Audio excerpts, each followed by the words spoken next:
Hello everyone, today I'm going to show you how to use Essential Mod Minecraft with Curseforge. Make sure to watch the video until the end, not to miss any important details.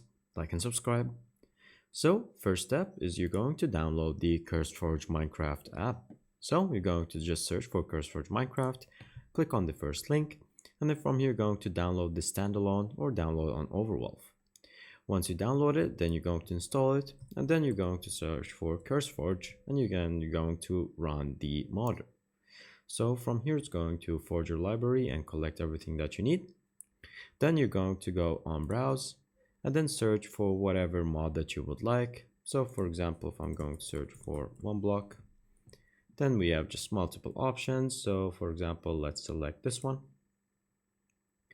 So it's going to start downloading it and installing it on the mod that you would like. And so once you have it downloaded, then you're going to click on it, and then you're going to go to content.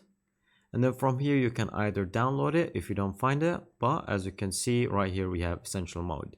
If you don't find it, then you can just click on search and then search it, or go to browse and search for essential mod, and you can add it to your collection. And that's pretty much it. Thank you guys for watching. See you next time. Bye bye.